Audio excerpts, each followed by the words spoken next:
নমস্কাৰ মাইনুজনীৰ সমূহ দৰ্শকক স্বাগতম জনাইছো মই দীপাংকৰ কলিতা সকলোকে সুপ্ৰভাত জনাইছো আৰু এই মুহূৰ্তত মই উপস্থিত আছো উজনি অসমৰ একমাত্ৰ যিখন পক্ষী অভয়াৰণ্য আছে পানীদিহিং পক্ষী অভয়াৰণ্যত শিৱসাগৰ জিলাৰ ডিমৌত অৱস্থিত পানীদিহিং পক্ষী অভয়াৰণ্যৰ আজি কিছু কথা আপোনালোকক এই পোনপটীয়া সম্প্ৰচাৰৰ যোগেদি জনাবলৈ চেষ্টা কৰিম মোৰ সৈতে বিভিন্নজন উপস্থিত আছে তেওঁলোকৰ পৰা মন্তব্য ল'ব চেষ্টা কৰিম কিন্তু পানীদিহিং পক্ষী অভয়াৰণ্যখনৰ বিষয়ে যদি ক'বলৈ যাওঁ প্ৰথমে ক'ব লাগিব পানীদিহিং পক্ষী অভয়াৰণ্য হৈছে উজনি অসমৰ একমাত্ৰ পক্ষী অভয়াৰণ্য আৰু ইয়াত চৰকাৰী তথ্য অনুসৰি 267 বিধ আলহী পক্ষীৰ আগমন ঘটে প্ৰতি বছৰে আগমন ঘটা এই আলহী পক্ষীসমূহৰ বৰ্তমান এক আলয়থানি অৱস্থাৰ সৃষ্টি হৈছে এইখন অভয়াৰণ্যত কিয়নো অভয়াৰণ্যখনৰ আন্তঃগাঁথনি ন্যূনতম বুলি ক'লেও ভুল নহ'ব একেবাৰে আন্তঃগাঁথনি নাই বুলিও একচুৱেলি ভুল কোৱা নহ'ব গতিকে আমি আপোনালোকক আজি এই মাইনুজনীৰ এই পোনপটীয়া সম্প্ৰচাৰত আমি আপোনালোকক জনাম পানীদিহিং পক্ষী অভয়াৰণ্যখনৰ বৰ্তমানৰ দুৰৱস্থাৰ সম্পৰ্কে কিয়নো বৰ্তমান ক্ৰমাৎ নিশেষ হোৱাৰ পথত আগবাঢ়িছে এই অভয়াৰণ্যখন মোৰ সৈতে ভিডিঅ' জাৰ্নেলিষ্টক মই অলপ পৰিৱেশটো অলপ দেখুৱাব বিচাৰিছোঁ এয়া হৈছে পানীদিহিং পক্ষী অভয়াৰণ্য যিখন পক্ষী অভয়াৰণ্যলৈ প্ৰতি বছৰে বহু দেশী বিদেশী পৰিভ্ৰমী পক্ষীৰ আগমন ঘটে আৰু এই অভয়াৰণ্যখনলৈ যিহেতু পক্ষীৰ আগমন ঘটে সমান্তৰালভাৱে ইয়াত পৰ্যটকৰো আগমন ঘটে বহুকেইখন দেশৰ পৰা আমেৰিকা ফ্ৰান্স ইংলেণ্ড ইত্যাদিৰ পৰাও আচলতে বহু পৰ্যটকসকল ইয়ালৈ আহে চুবুৰীয়া আমাৰ যিকেইখন ৰাষ্ট্ৰ আছে বাংলাদেশ পাকিস্তান ভূটান নেপাল ইত্যাদিৰ পৰাও ইয়ালৈ প্ৰতি বছৰে বহু আচলতে পৰ্যটকৰ আগমন ঘটে কিন্তু লক্ষণীয় কথা এই যে এই অভয়াৰণ্যখনক যেতিয়া চৰকাৰে স্বীকৃতি দিছিলে 1993 চনৰ 10 আগষ্ট তাৰিখে সেই স্বীকৃতি দিয়াৰ দিনৰ পৰা আজি কোপতি কিন্তু অভয়াৰণ্যখনৰ যি আন্তঃগাঁথনি কোনো এটা আন্তঃগাঁথনি আজি পৰ্যন্ত হৈ নুঠিল যাৰ পৰিপ্ৰেক্ষিতত এই অভয়াৰণ্যখন কেৱল নাম ফলকতহে এই মুহূৰ্তত সীমাবদ্ধ হৈ আছে মই আপোনালোকক পৰিৱেশটো এই মুহূৰ্তত দেখুৱাই আছো এয়া হৈছে পানীদিহিঙৰ নৈসৰ্গিক প্ৰাকৃতিক পৰিৱেশ এই জলাশয়ৰ মাজতে এই গোটেই বিলখনৰ মাজতে বিবিধ পক্ষী ইয়াত আগমন ঘটে আৰু পক্ষীসমূহে আহি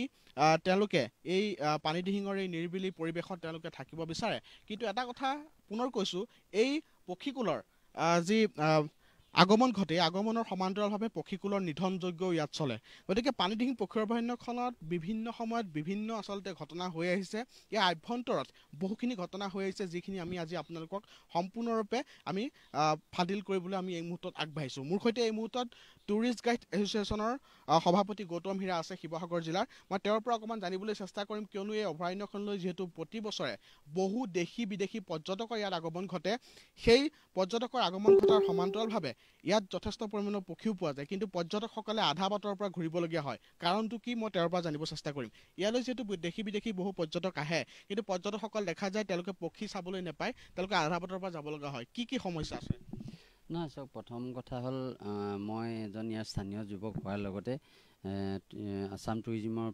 চাৰ্টিফাইড এজন টুৰিষ্ট গাইড তো পানীদিহিঙত আমি বিভিন্ন সময়ত টুৰিষ্ট আনি আছোঁ বিভিন্ন সময়ত কিন্তু আজি যিটো অৱস্থা হৈছে পানীদিহিং পক্ষী অভয়াৰণ্য অতি দুখ লগা যদি ক'বলৈ যাওঁ কাগজ আৰু কলমৰ মাজতে সীমাবদ্ধ হৈ আছে বৰ্তমান পানীদিহিং পক্ষী অভয়াৰণ্যখন ইয়াৰ কোনো আন্তঃগাঁথনি নাই ইয়াৰ উন্নয়নৰ কাৰণে চৰকাৰখনে কোনো ধৰণৰ কাম কৰা নাই 2-3বাৰকৈ বনমন্ত্ৰী ইয়াত আহিছে কিন্তু ইয়াৰ উন্নয়ন আৰু সংবৰ্ধন সংৰক্ষণৰ কাৰণে কিন্তু আজি কোপতি কোনো ধৰণৰ ব্যৱস্থা গ্ৰহণ কৰা নাই বিভিন্ন টুৰিষ্ট আহে নাহে বুলি ক'লে ভুল হ'ব বিভিন্ন ধৰণৰ টুৰিষ্ট আহে দেশী বিদেশী টুৰিষ্ট আহে আমি তেওঁলোকক আনাও ইয়াত চাবলৈ কিন্তু আচলতে টুৰিষ্ট আহিলে কিয় টুৰিষ্টে তেওঁলোকে গৈ বেলেগ এখন ঠাইত ক'ব বা বেলেগ তেওঁলোকৰ লগ বন্ধুক ক'ব লাগিব যে হয় পানীদিহিংখন চাই ভাল লাগিলে কিন্তু ইয়াত বিভিন্ন অসুবিধা আছে আপুনি এতিয়া পানীদিহিং এলেকাটো বহুত ডাঙৰ ইতিমধ্যে আপুনি 33.93 বৰ্গ কিলোমিটাৰ এটা এৰিয়া তো ইয়াত পক্ষী চাবলৈ হ'লে তেনেধৰণৰ সুবিধা দিব লাগিব হয়তো নৌকা যাত্ৰাৰ সুবিধা দিব লাগিব যিবোৰ ধৰি লওক ইঞ্জিনবিহীন যাতে চৰাইৰ কাৰণে কোনো ধৰণৰ অসুবিধা নহয় তেনেকুৱা ধৰণৰ চৰাই নাৱত গৈ যাতে পক্ষী ওচৰৰ পৰা চাব পাৰে তেনেকুৱা ধৰণৰ সুবিধা আচলতে কৰি দিব লাগিছিল কিন্তু আজি কোপতি চৰকাৰখনে তেনেকুৱা ধৰণৰ সুবিধা কৰি দিয়া নাই আৰু যাৰ বাবে পৰ্যটকে ওচৰৰ পৰা পক্ষী চাবলৈ নাপায় আৰু যাৰ বাবে দ্বিতীয়বাৰৰ কাৰণে পৰ্যটক ইয়ালৈ আহিবলৈ নিবিচাৰে আৰু দেখা গৈছে অভয়াৰণ্যখনৰ নামত এটা কথা সঁচা যে চৰকাৰৰ যিহেতু চৰকাৰী অধিকৃত এখন অভয়াৰণ্য এই অভয়াৰণ্যখনলৈ বছৰি বহু ধন আবণ্টিত হয় কিন্তু আন্তঃগাঁথনি একেবাৰে শূন্য ইয়াত এটা ৱাটছ টাৱাৰ বনোৱাৰ আমি নেদেখোঁ যিকেইটা ৱাটছ টাৱাৰ বনাইছে তালৈ মানুহে যাব নোৱাৰে আৰু যাবলৈ যাতায়াতৰ কাৰণে কোনো পথৰ ব্যৱস্থা নাই ইয়াত কোনো ধৰণৰ আপোনাৰ নৌকাৰ ইয়াত ব্যৱস্থা নাই যিহেতু গোটেই পানীৰে পৰিপূৰ্ণ হৈ থাকে আৰু গতিকে এনেধৰণৰ সমস্যাৰ মাজত বনমন্ত্ৰীগৰাকী সেই সময়ৰ তদানীন্তন বনমন্ত্ৰী প্ৰমীলাৰাণী বৰ্মা ইয়ালৈ আহিছিল তেখেতে ২-৩বাৰ ইয়াত ভ্ৰমণ কৰিছিল। বহু সময়ত তেখেতে বহুখিনি আশ্বাস প্ৰদান কৰিছিল, ৰাইজৰ সৈতে কথা পাতিছিল, কিন্তু সেই আশ্বাসসমূহ আজি কোপতি পূৰণ হ'ল জানো? হয়, আপুনি ঠিক কৈছে। আগৰ যিগৰাকী বনমন্ত্ৰী প্ৰমীলাৰাণী বৰ্মন বাইদেউ ইয়ালৈ দুবাৰমানকৈ আহিছে, কিন্তু আশ্বাস দিয়ে, ইয়াৰ কোনো ধৰণৰ কাম নহয়। আৰু যদি একেবাৰে মিছা ক'লেও নহ'ব, ইয়াত বাৰ্ড ৱাচ টাৱাৰ বনাইছে, কিন্তু যিবিলাক টাৱাৰ বনাইছে তালৈ মানুহ যাবলৈ সম্ভৱ নহয়। বোকা ফালি মানুহ গৈ বাৰ্ড ৱাচ টাৱাৰত উঠিব নোৱাৰে, পানী ফালি যাব নোৱাৰে। তো সেইবিলাক আচলতে বিজ্ঞানসন্মত হোৱা নাই। আৰু পক্ষী চাবৰ পৰাকৈ ইয়াত কোনো ধৰণৰ বাৰ্ড টাৱাৰ বনালে, তাত আচলতে বাইনকুলাৰ বহাব লাগিছিলে, তেনেকুৱা ধৰণৰ দূৰ দূৰৰ পক্ষী নিৰীক্ষণৰ কিছুমান যন্ত্ৰ বহাব লাগিছিলে। সেইবিলাকৰ কোনো ইয়াত ব্যৱস্থা নাই। যে মাত্ৰ এটা টাৱাৰ বনাই দিছে, তালৈ যাবলৈ কোনো সুবিধা নাই। মানুহে আচলতে বিদেশী পৰ্যটক আহে, যিবিলাকে পক্ষী চাবলৈ, পক্ষীৰ ওপৰত ধৰি লওক কিবা ৰিচাৰ্চ কৰি আছে, তেওঁলোকে যাব, বোকা ফালি যাব। কিন্তু যিবিলাকে ফুৰিবলৈ আহিছে, পক্ষী চাবলৈ আহিছে, আনন্দৰ কাৰণে আহিছে, তেওঁলোকে বোকা ফালি কেতিয়াও পক্ষী চাবলৈ নাযায়। তো সেই কথাবোৰ আচলতে জানিব লাগে। আমি গ্ৰাউণ্ডত থকা মানুহ, আমি পৰ্যটকৰ একেবাৰে নিচেই কাষত থকা মানুহ। তো আমি জানো পৰ্যটকে কেনেকুৱা ধৰণৰ এটা পৰিৱেশ বিচাৰে, কোনবিলাক পৰ্যটকে কেনেকুৱা ধৰণে আচলতে ঠাই বিচাৰে। এতিয়া আপোনালোকে নিশ্চয় দেখিছে এই দলংখন আজি বহু বছৰৰ পাছত আজি নিৰ্মাণ হৈছে, কিন্তু আগত এনেকুৱা এটা অৱস্থা আছিলে, ভগা ছিগা, পৰ্যটকে এইফালেদি আগলৈ যাব নোৱাৰে, ইয়াৰ পৰা ঘূৰি যাবলগীয়া হয়, যাৰ বাবে আচলতে পৰ্যটকে এবাৰ অহাৰ পাছত আকৌ এবাৰ আহিবলৈ চিন্তা কৰিবলগীয়া হয়। এইখিনিতে আৰু এটা কথা সুধিব বিচাৰিছোঁ। এতিয়া অক্টোবৰ মাহ চলি আছে, হয়তো আৰু ২-৩ মাহৰ ভিতৰত ইয়ালৈ চৰাই আগমন ঘটিব, বিভিন্ন পক্ষী ইয়ালৈ আহিব, পক্ষীৰ কোলাহলত গোটেই অঞ্চলটো জীপাল হৈ পৰিব। কিন্তু এই পক্ষীসমূহ যেতিয়া আহে, তাত চাবৰ কাৰণে যিটো পৰ্যটকসকল আহিব, তেওঁলোকৰ কাৰণে এই মুহূৰ্তত কি সুবিধা আছে? একেবাৰে সুবিধা নাই, যিহেতু ন্যূনতম সুবিধাও নাই, তথাপি কি সুবিধাৰে অকণমান দেখুৱাব পৰা সুবিধা আছে?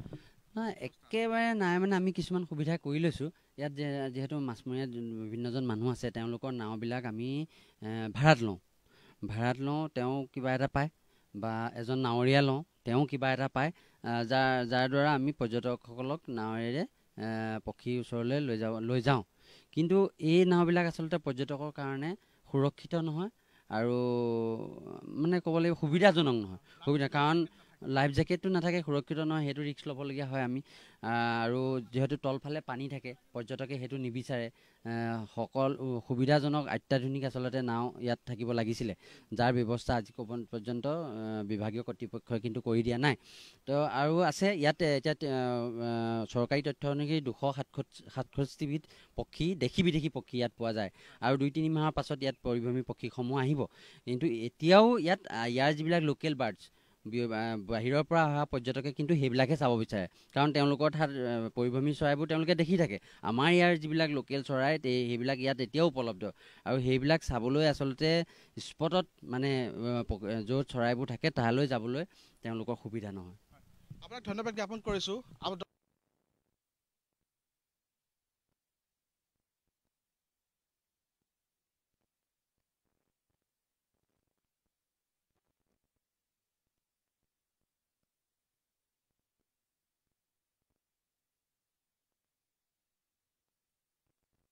পানীদিহিং পক্ষী অভয়াৰণ্যখনৰ বৰ্তমান কি অৱস্থা হৈছে, আৰু এই অভয়াৰণ্যখনৰ আন্তঃগাঁথনিৰ বাবদ প্ৰতি বছৰে লাখ লাখ টকা আবণ্টন হৈ আছে। আমি বনমন্ত্ৰীগৰাকীক সেই সময়ত প্ৰশ্ন কৰিছিলোঁ যে ইয়ালৈ যিসমূহ ধন আবণ্টিত হয়, সেই ধনসমূহ কাৰ পকেটত সোমায়, কিন্তু তেখেত সেই মুহূৰ্তত নিমাত হৈছিল। তেওঁ সেই মুহূৰ্তত উত্তৰ দিব পৰা নাছিল, সঠিক উত্তৰ দিব পৰা নাছিল যে এই পইচাখিনি প্ৰকৃততে ক'ত আচলতে খৰচ কৰা হৈছে। একেবাৰে ন্যূনতম ইয়াত আন্তঃগাঁথনি এই মুহূৰ্তত ইয়াত আছে, কোনো ধৰণৰ সা সুবিধা নাই। ইয়ালৈ যদি পৰ্যটক আহে, পৰ্যটকক যাবৰ বাবে যাতায়াতৰ ব্যৱস্থা নাই, থাকিবৰ বাবে ইয়াত এটা ঘৰৰ ব্যৱস্থা নাই। বন বিভাগৰ যিকেইটা কাৰ্যালয় আছে, 2-3টা কাৰ্যালয় ইয়াত বন বিভাগৰ আছে এই অভয়াৰণ্যখনৰ চাৰিওফালে, সেই কাৰ্যালয়সমূহতো বৰ্তমান তথৈবচ অৱস্থা। কাৰ্যালয়সমূহত মানুহ থকাৰ এক পৰিৱেশ নাই, গোহালি সদৃশ এক পৰিৱেশত সেই বন বিভাগৰ লোকসকল থাকে।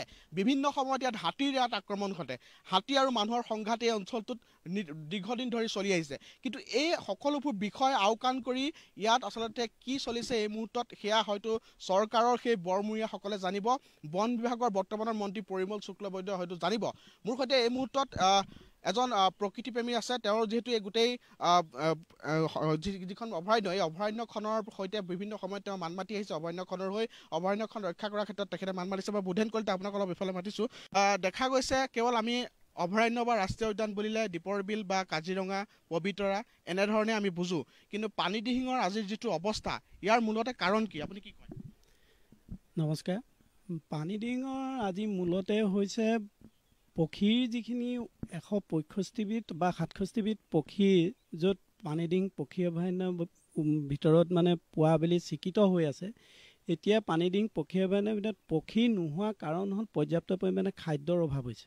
খাদ্যৰ অভাৱটো হৈছে যিখিনি সময়ত বাৰিষা পানীটো থাকে সেই পানীটো খৰালি হ'লে শুকাই যায়। তাৰ ভিতৰত যিখিনি জান জুৰি আছে, যিখন নদী আছে, পানীটো শুকাই যোৱাৰ লগে লগে খৰাং সৃষ্টি হয়, তাত খাদ্যৰ অভাৱ হয়। অভাৱ হোৱাৰ কাৰণে সমস্যাৰ সৃষ্টি হয়। সেইটো কাৰণে পৰিভূমি চৰাই কিছুমান আগতকৈ যিমান আহিব লাগে সেই পৰিভূমি চৰাই এতিয়া বৰ্তমান বহুত কমি গ'ল। যিখিনি আমাৰ লোকেল বা স্থানীয় পক্ষী, সেই পক্ষীখিনি এতিয়াও পৰ্যাপ্ত পৰিমাণে আছেই, ক'লৈকো যোৱা নাই সিহঁতে। কিন্তু এই পৰ্যাপ্ত পৰিমাণে ইয়াত যদি পক্ষী অভয়াৰণ্যৰ ভিতৰত যদি কেনেবাকৈ যদি আপুনি সেই পক্ষীকুল আগৰ পৰিৱেশটো সৃষ্টি কৰিবলৈ হ'লে সেই পক্ষীকুলৰ ভিতৰত পানীদিহিঙত যিটো 93 বৰ্গ কিলোমিটাৰ ভূমি আছে, সেই ভূমিখিনিত বিৰাট এটা ডাঙৰ যদি বৃহৎ আকাৰৰ যদি পুখুৰী খনা যায়, তাত পানী যেনেকৈ শিৱসাগৰ জয়সাগৰ দৰে যদি ডাঙৰ পুখুৰী এটা বৃহৎ আকাৰৰ যদি কৰা যায়, তাৰ ভিতৰত পক্ষীৰ কুল আগতকৈ ভয়াৱহভাৱে সৃষ্টি হ'ব। কাৰণটো কি, তাত পৰ্যাপ্ত মানে মাছৰ খাদ্যটো থাকিব, দুবৰি বন গজিব, তাত মানুহৰ পৰ্যাপ্ত যেতিয়া যেনেকৈ এতিয়া আগত উল্লেখ কৰি গৈছে তেওঁ পক্ষীৰ যিটো টাৱাৰ হ'ব লাগে সেই টাৱাৰটো যাবলৈ অসুবিধা। তাত যদি সেই পুখুৰীটোত খনা যায় বা স্থানীয় পানীখিনি তাত ৰখা যায়, তেতিয়া মানে মাছৰ উৎপাদনটোও বাঢ়িব, পক্ষী অভয়াৰণ্যত খাদ্য পৰিমাণে বৃদ্ধি হ'ব। সেইকাৰণে সেই পৰ্যায়ত যদি চৰকাৰে যদি তেনেকুৱা এটা উত্তপ্ৰোত মানে পজিটিভ কাম কৰে, তেতিয়া তাত ভৱিষ্যতে মানে পক্ষী অভয়াৰণ্যখন মোৰ ফালৰ পৰা মানে মই চিন্তা কৰি পাইছোঁ যে মানে পক্ষীখিনি জীয়াকুল থাকিব পাৰিব।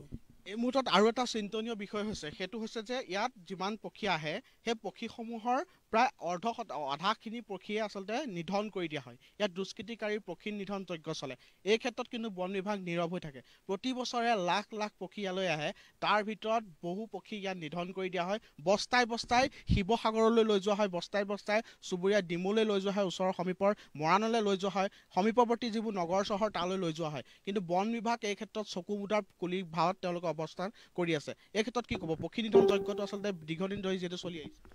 পক্ষী নিধন যজ্ঞটো মানে এচাম দুষ্কৃতিকাৰী যিখিনিয়ে যেনেকৈ মাছৰ ব্যৱসায় কৰে, তেনেদৰে পক্ষী নিধন কৰি পেলাই ব্যৱসায় মানে ছিষ্টেম কৰি আছে।